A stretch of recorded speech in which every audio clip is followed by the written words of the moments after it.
Here, bathed in the pale light of Shenwu, year 23, spring unfolded its tender leaves. The willows were just beginning to bud, their delicate green barely clinging to the branches. A chilling wind, sharp as splinters, whipped through the air, and Su Yunchuan awoke to a cacophony of distressed cries. Her first instinct was to clutch her lower abdomen, a phantom pain still lingering. Then, her eyes snapped open. The rough, coarse texture of linen beneath her palm brought a rush of sensation, and a bewildering realization: no pain? Hadn't she been stabbed in the abdomen, fatally wounded while chasing down a thief?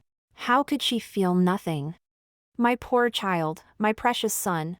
The frail form of Su Lushur collapsed upon Su Yunchuan, a torrent of heart-wrenching wails erupting from her throat. Your father's bones are barely cold, and these jackals are already circling our orphaned family. How am I supposed to live through this? It was then that Su Yunchuan understood she was lying on the hard earth.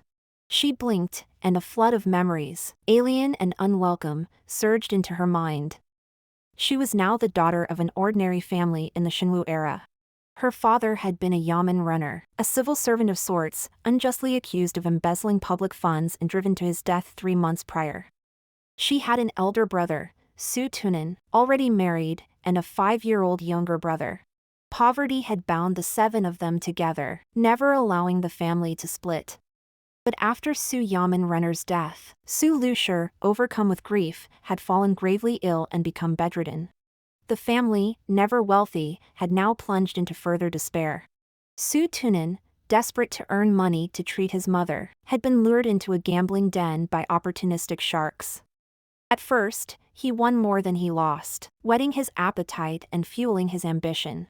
Today, however, he had been consumed by a feverish frenzy, wagering not only the family property but also his wife and daughter. The very thugs who were now driving them out of their home, intent on seizing his sister-in-law, Lu Mulan, and her 3-year-old daughter. 7 or 8 hulking figures crowded into the small courtyard, while onlookers perched on the walls and peered through the doorway, eager for a glimpse of the spectacle. Su Yunchuan had been knocked to the ground and lost consciousness while trying to prevent them from taking her sister-in-law and niece. As the sequence of events coalesced in her mind, Su Yunchuan's brow furrowed. She had seen enough gamblers in her modern life, their lives spiraling into ruin, their families torn apart. No one ever came out unscathed. Su Tunin sat on the ground, his clothes disheveled, his mind numb. Her sister-in-law, Su Lushur, clutched her 3-year-old daughter, weeping uncontrollably. Suddenly, Su Tunin sprang to his feet and, in a desperate rage, confronted the lead thug. "You cheated! You absolutely cheated! I'm reporting this to the authorities! You scoundrels! Oh, ho! Su Yamen Runner's son has some spirit, does he?" A burly man with a cruel face, known as Ma San, sneered, placing a heavy foot on Su Tunin's chest. He was an orphan raised by the gambling house, specializing in the dirty work of debt collection. "You didn't complain about cheating when you were winning, did you? Now that you've lost, you want to deny your debt and call us scoundrels? Ask around the neighborhood. Has our gambling house ever engaged in such dishonorable behavior?" Ma San glared at Su Tunin, kicked him hard on the thigh, and issued a command: "Get these old women out of here. And leave behind what Su De gambled away." A fresh wave of weeping swept through the Su family, and the crowd of onlookers murmured amongst themselves. "That Su De is useless, utterly useless. He had no business going to a place like that. Now look what's happened. He's gambled away his own wife and daughter. If Su Yamen Runner were alive, he'd die of grief all over again. Not to mention, now Yunchuan will never find a good husband. She's almost of marriageable age, and then this happens. What decent family would want her now? What a waste of such a beautiful face." Around the Su family's small courtyard, the neighbors' chatter was a discordant symphony of pity and judgment. Overwhelmed by this turn of events, Su Lushur's body went limp, her eyes rolled back, and she fainted. Su Tunin crawled over to her on his knees, weeping and calling out to her. "Ah! Someone's dead!" A piercing scream shattered the air. Perhaps the commotion had finally attracted the attention of the authorities. Several yamen runners finally arrived. Make way, make way! What's going on here? Ma San, seeing the newcomers, bowed and scraped, hurrying towards the one in charge. Officer Wang, we're just handling things according to the rules here. Suda lost 1,000 taels of silver in our establishment. He couldn't pay, so he offered his wife and daughter as collateral. What else could we do? The Yamen runner, known as Officer Wang, was clearly displeased with Ma San. He frowned and pushed the thug away. Get away from me. I know what you're like. Hey, Officer Wang, look here. We have a written agreement, signed and sealed by Suda himself. We didn't force him to gamble with us, you know.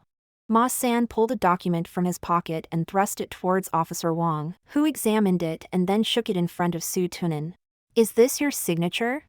A hush fell over the crowd, all eyes fixed on Su Tunin. He stared at the document for a moment, then suddenly reached out to snatch it back. Ma San, quick as lightning, snatched it away again, adding a swift kick for good measure. See? He doesn't want to admit to what he agreed to, Ma San said with a disarming smile to Officer Wang. So, can we take them away now?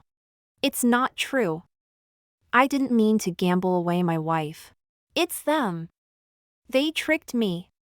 The house told me I had a 90% chance of winning. They cheated me. Otherwise, I would never have gambled.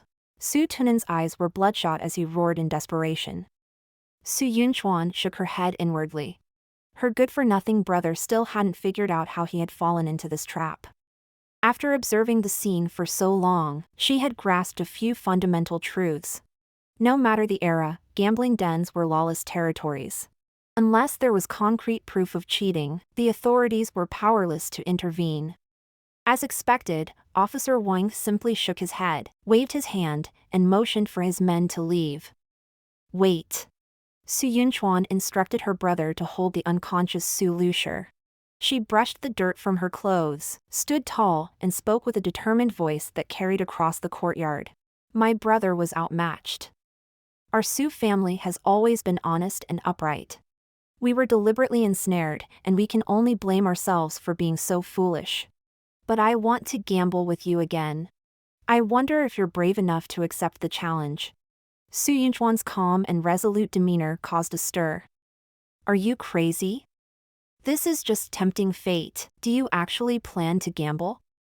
I think they really are desperate. Gamble again?